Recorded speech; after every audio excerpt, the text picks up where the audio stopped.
Hello and welcome to Psychological Insights. Today's topic is a bit taboo. We're talking about hatred. So it's not a real positive emotion.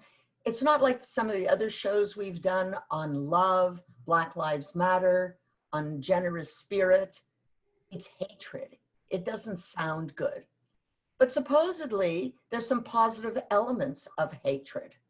We'll be speaking to Dr. Robert Hamm. He's a psychologist in West Hartford Center, and he's going to explain why hatred can be positive. I'm Pat Kazakoff. Stay with me.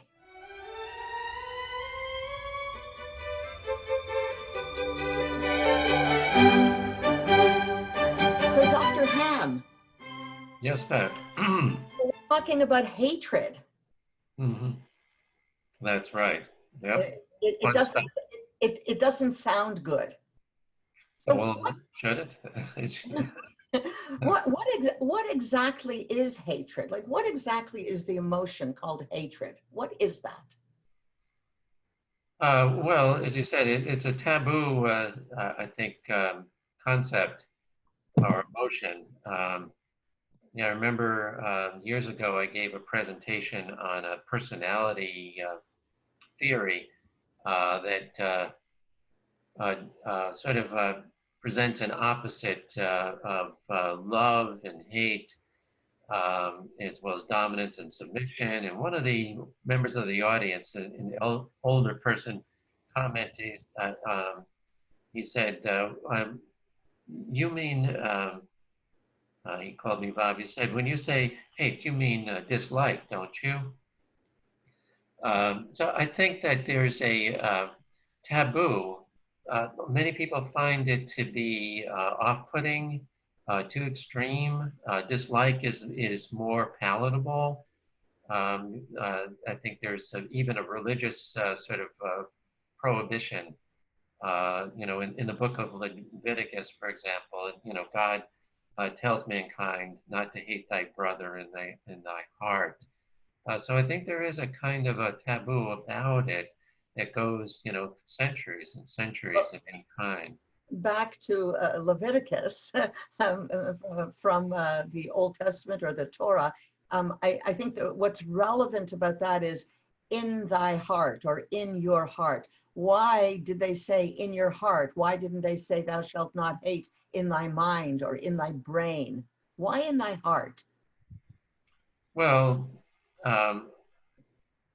I would imagine when we speak about the heart, at least in ancient times, that was had more to do with our emotions, our feelings, what is our deepest sentiments, that's emotionally laden, and hatred is a toxic emotion. Let's face it.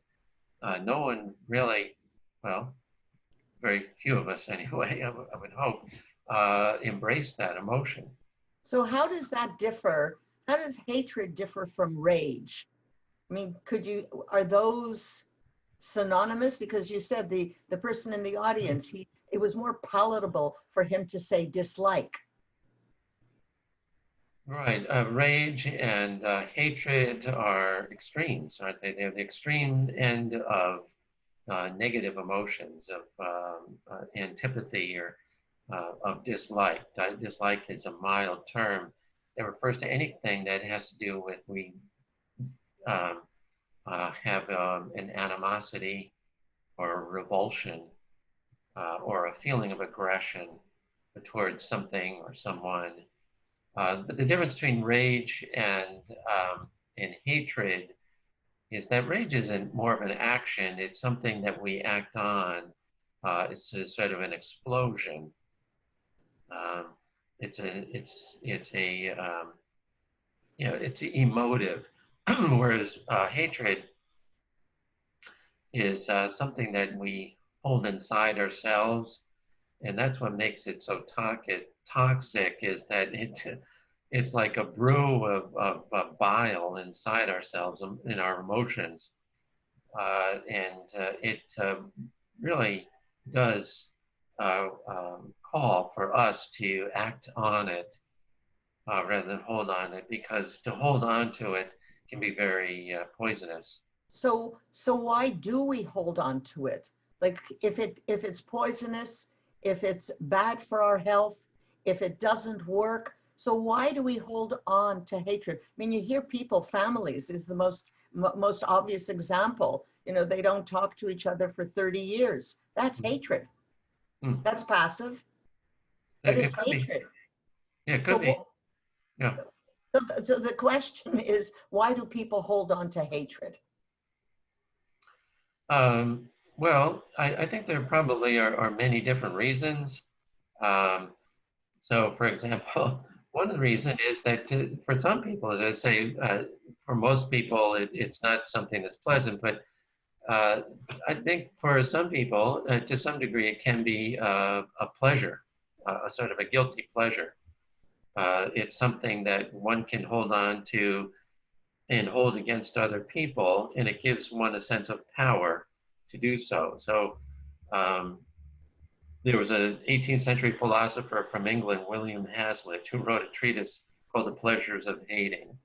And he was a pretty sort of jaundiced sort of personality. He got into a lot of um, arguments and disputes with a lot of different people, and he embraced it. He felt that it was a way of embracing himself, his own sense of integrity, if you will. But but William Hazlitt was a poet and a philosopher. He wasn't a psychologist. Uh, I mean, what could be positive about harboring hatred in your heart and all the toxic elements that come with that? I mean, why are we quoting William Hazlitt? He's a poet, he's a philosopher, but he's not a psychologist. He's not a person of the mind, or is he? Well, actually, back in the 18th century, they really didn't have psychologists back then. But I don't know. I mean, I think philosophers back then, they were psychologists, the psychologists that we had, because we didn't have psychology per se. But again, I think that it gave him a sense of self, a sense, an identity, if you will. I think he embraced that identity as being someone who's difficult. Um, but there can be different reasons that are pleasurable. Um, it's such as in Shakespeare's Othello. There's a character Iago who really is behind the scenes instigating jealousy in the king that leads to murder.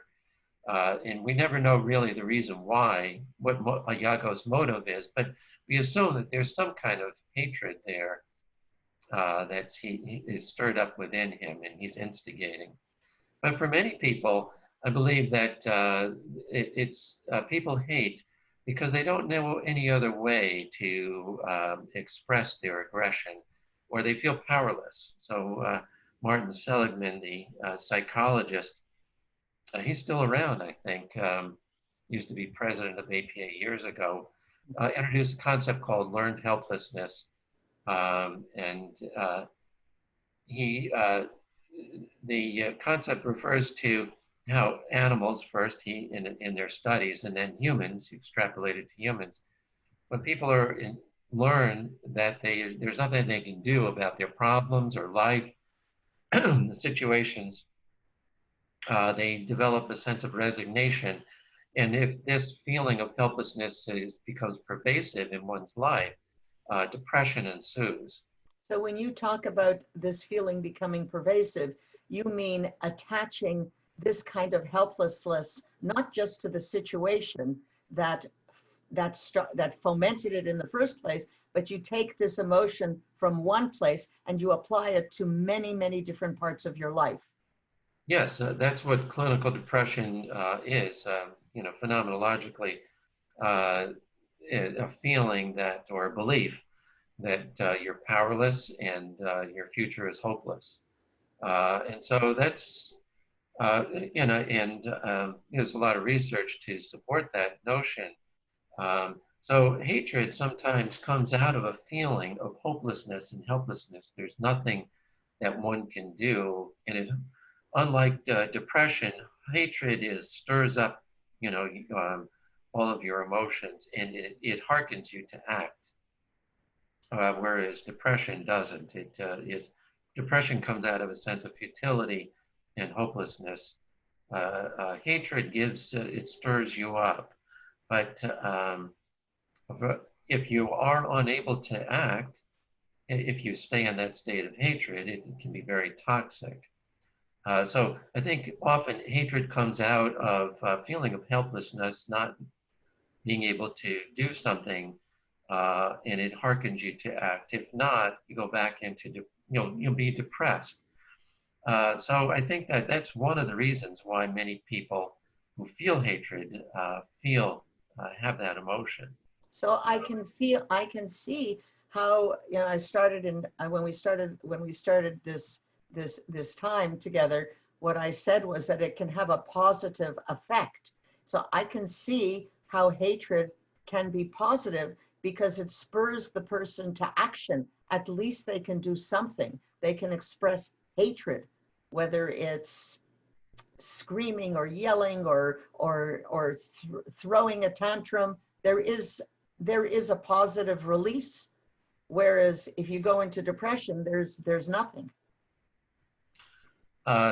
Yeah, well, I mean, that's hatred is an emotion. It's not technically speaking, it's not the same as acting. Acting is that's anger, that's rage, but hatred is a feeling, and it's a toxic feeling. Some people harbor it. As I said, sometimes it can be pleasurable to do so, but mostly it's a very toxic, poisonous feeling that destroys us inside unless we act on it. So it does hearken us, but there we have problems, and many people do not act on it, on their hatred, because there are consequences to do so. It can lead to all kinds of problems, obviously. So how do you get rid of, you're conscious that you have a hatred, you're conscious of it. You hear people say, I hate this, I hate that. How do you get rid of it? If it's toxic, I don't want to have it in my body. I want to get rid of it. What do I do? Yeah, I don't know if everyone is aware that they have hatred. I think hatred is often the source of a lot of prejudice and malice towards people. It is confused with an attitude, but I think often the roots to some of the negative attitudes that we have towards other people, whether it's gender, race, or certain people, comes out of hatred. But getting back to your question, there are different things that we can do when we have this emotion. The most readily sort of available kind of action I call retribution.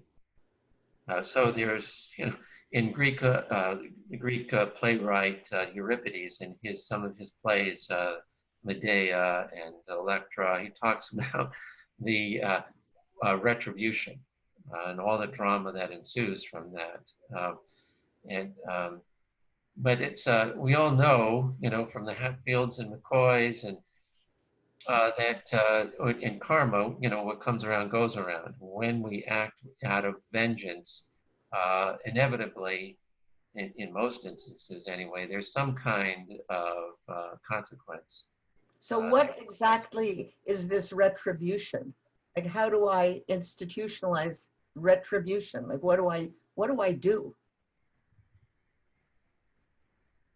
I'm not sure I understand your question. What do you do to act on retribution, or instead? I want to get rid of this toxic feeling inside of me.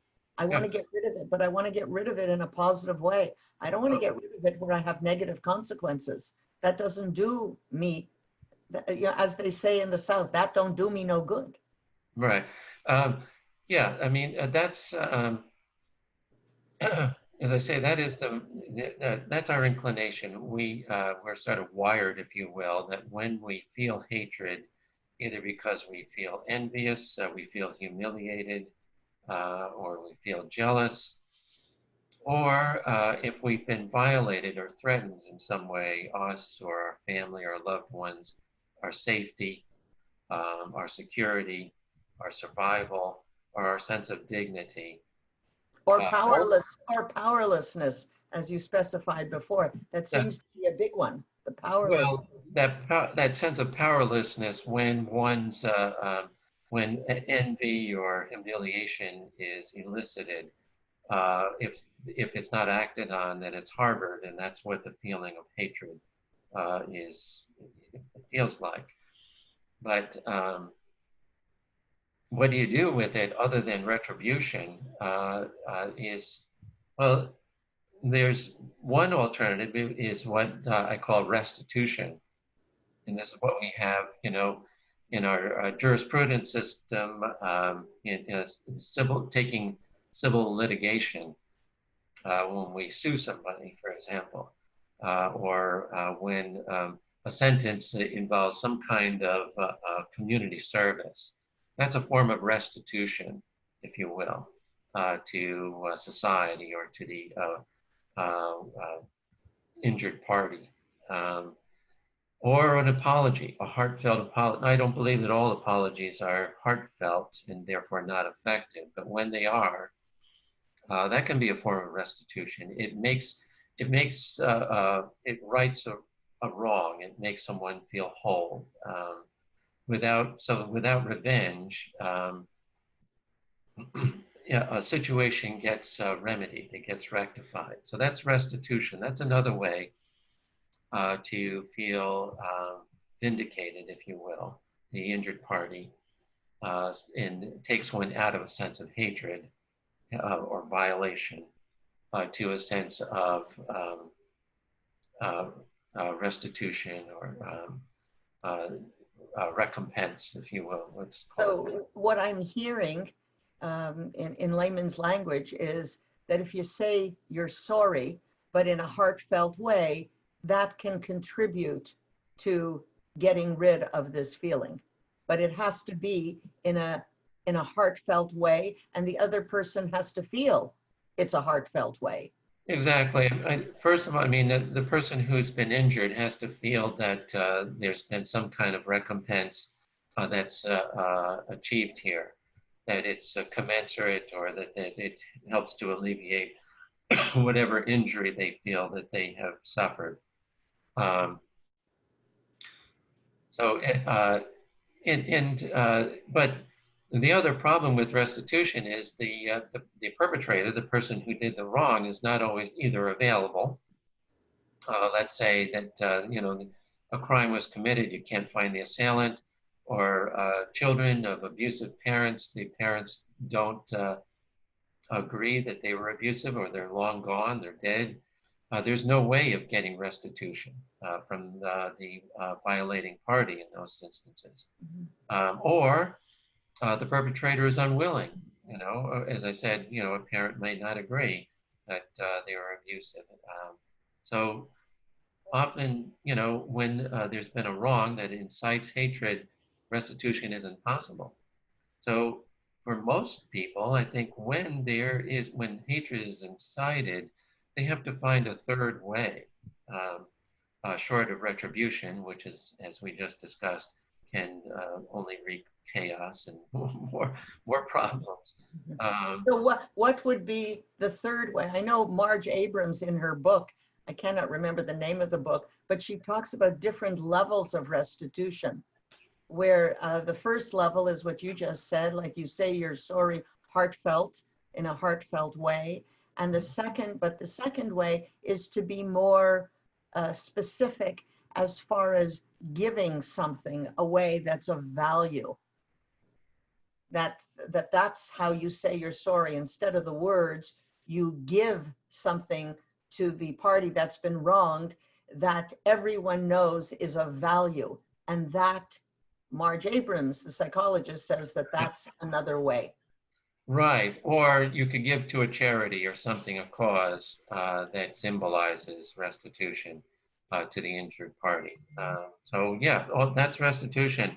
But as I said, sometimes and often it's not possible. You can't come to an agreement about, what one the injured party feels is satisfactory, or again, the perpetrator is not agreeable to doing it, or they're not available. So the third alternative, which is, I think, probably the most frequent situation people find themselves in, I call transformation. That's happened. That seems to be the most difficult. And it is, yes, because it means that you're not going to get revenge, which revenge is sweet. It's one of life's sweet pleasures. But because, it's not good for karma, it's not advisable. Um, so, and restitution, as I said, if it's not feasible, it's what it is the most difficult thing, but yet I think it is the most I think, rewarding alternative ultimately because it's how we grow. It's But how you're we asking learn. what you're doing is asking people to transform themselves. In other words, to change. And how likely is a person able to change their wiring? Because that's what you're asking. Is Uh, that realistic? well, I think it is something that we all have the potential is within us, and it's how we grow. So it's a challenge. Are we up to it? Um, so when we find ourselves in challenging situations, we come to a turning point in our lives, and either we stay the same, we regress, or we grow. And it's a test of character, isn't it? And there are many different factors that determine what we decide to do, of course. But if we choose the option of growth, that's how we become a real human being, a mature person. It's not growing is not an easy thing to do. It's the most difficult option to choose, but ultimately it's the best one. It's what elevates us in, character development, I think. Um, so how do we do that? Well, we move from a more primitive ethic of an eye for an eye, tooth for a tooth, to one of forgiveness, which is letting go. But a lot of people misunderstand the meaning of forgiveness or the value of forgiveness. It's not, to some people think, well, oh, you're just kind of like then, you're kind of dismissing the injury itself and you're letting the other person go, get away with something.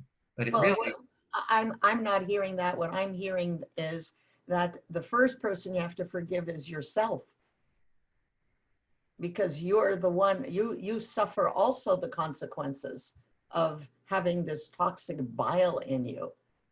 So I'm hearing it, you that you have to forgive yourself first, and then you can work on the rest of you.